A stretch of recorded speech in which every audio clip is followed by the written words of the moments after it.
Hey y'all, commodore256 responded to the last Linux vid. This is going to take me 2 parts to get through because his vid is 10 minutes. But he made some good points. I don't know if he was meaning to, but he kind of re-emphasized my points with better examples than I could have thought of. So I'm going to go ahead and cover on that. Let's get into this. Now, Linux has gone a long way in the past 3 years or so, but it still has a way to go, for me at least. The number one problem for me is Xorg.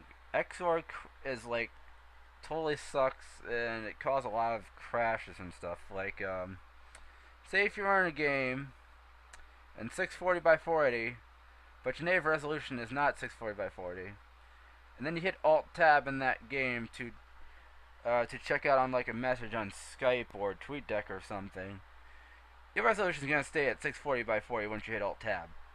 Now Windows, once you hit Alt Tab, and you go back to your desktop, it's going to go back to your previous resolution. Now in Xorg, it doesn't work that way, which is a pain in the ass. And Xorg causes a lot of crashes too. And that Wi-Fi problem is still kind of an issue with laptops.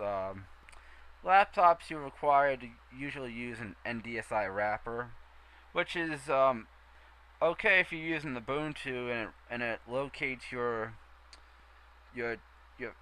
firmware on your Wi-Fi card. And then it looks for the right Windows driver and kind of use some compatibility layer there or whatever. I don't know exactly how it works, but yeah, which is good and all if you have an Ethernet port in there, which usually isn't the case sometimes in netbooks and stuff. And there is USB 3.0 devices. There's already USB 3.0 supported motherboards over here. Look at this one right here. USB and the new SATA. They call it SATA 3.0, but that is so confusing because the last SATA was 3 gigabits per second. Okay, the new one is 6. The first SATA was 1.5. So that's confusing as hell. Anyway, moving on. Okay, first things first, before I get into this, I am not attacking Commodore256. He has contributed a lot to this channel, and I kind of semi-respect him. I also subscribe to his stuff. So, but on the resolution thing, it's kind of making my own point though.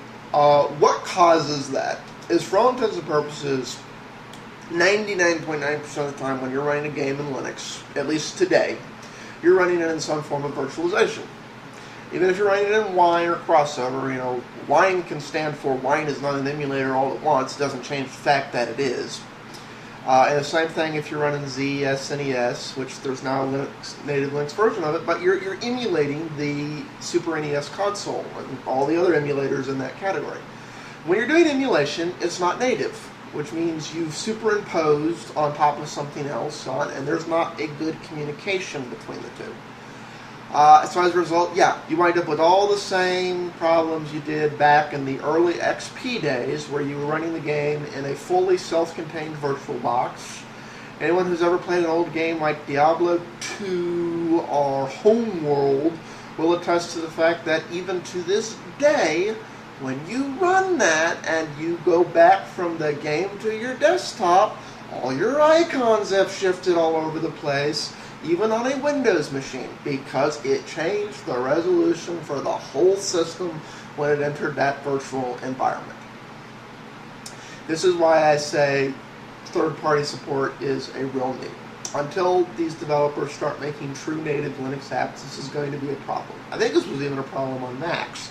I don't know if Steam fixed this or not, depends on how implemented. I would assume it has, which is why yes, it's moved it forward, but it's a great thing.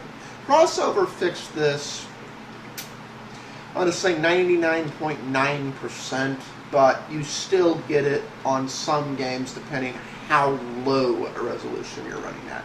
Diablo 2 is always going to do this. It's like certain lower res games are always going to do this. Moving forward, this is becoming a non-issue, but yes, you're right, it is.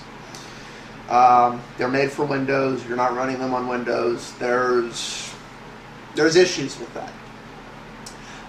As far as the Wi-Fi goes, I have seen this problem. I see it so rarely now, I say it's almost a non-issue. First off, you're talking about running the NDS wrapper on Ubuntu. I thought Ubuntu never included that. I mean, I knew it was in the repository, but I thought it wasn't included by default. If Ubuntu's changed that, kudos to Ubuntu. I didn't know they had. Somebody who can, if you can let me know if they had it, appreciate it.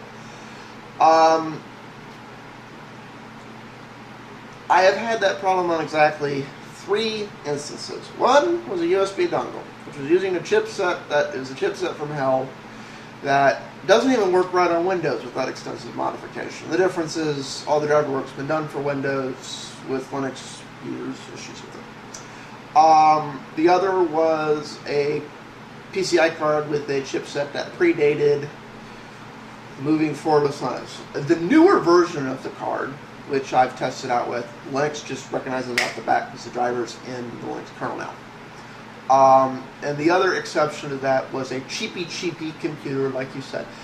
Ironically, I have not had this problem with any of the newer netbooks since Intel started partnering with Linux, because more and more of the netbooks are running an Intel chipset Wi-Fi, which are now in the Linux kernel. This is where I say this problem has all but completely gone away. We're in a bubble market right now where there's still chipsets out there that are in the bubble in between void, that are primarily being used in the cheapy books. There are things like manufacturers have chipsets that were designed for XP that they're using in Windows 7 machines, in which the OEM manufacturer makes extensive tweaks to the machine before they ship it to you. It's like Windows would have a problem with this out of the gate. But because it's a Windows designed hardware, Windows could phone the internet and get the driver. Linux has to do an run around.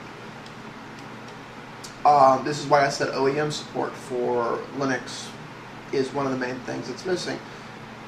OEM manufacturers would do all these little tweaks for you, which is what they do, the same way they do on their Windows machines. They just don't right now. One other thing you just got into here is the serial ATA, 136. I went and looked it up, because like he says, it's confusing. For those of you who want to know the real run on this, what USB 3.0 is, if you go and look it up, is 2 USB connections run parallel. I forget if regular USB is, I want to say it's 2 cables, or maybe it's 4, it's like whatever it is, USB 3.0 is double, and it's 2 of those connections run in parallel, which is what gives you the higher speed, and has significant advantages because you can be doing a full read and full write at the same time over the parallel connections, which has great speed increases and other things. Serial ATA6 is serial ATA3 technology implemented in the exact same way, and it uses the exact same controller. It's 2 serial ATA3 connections run in parallel, which is why you have the 6 as opposed to the 3 gigabit connection. There are systems scheduled to ship this year. EVGA is making a motherboard that has serial ATA6 and USB 3.0 onboard standard. It's because you have USB 3.0 doesn't mean they ran the serial ATA controller through the parallel thing that USB 3.0 uses. The systems that you did, you have a serial ATA6 connection, which is separate.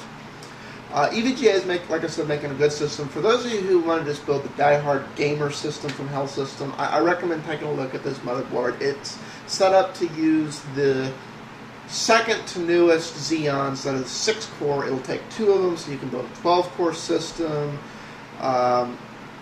It supports all the RAM you could want. It has 7 PCI Express connections on it, and has onboard built-in RAID for the extra serial ATA3 connections. So you can build a true system from hell that it won't be the greatest and latest state-of-the-art, but it'll make use of all the stuff that's on. So those of you who really want to screw around with that and have a bunch of money to blow, that's Like, look for those systems coming out later this year. I've babbled on enough. Let me get back to this actual part of this video.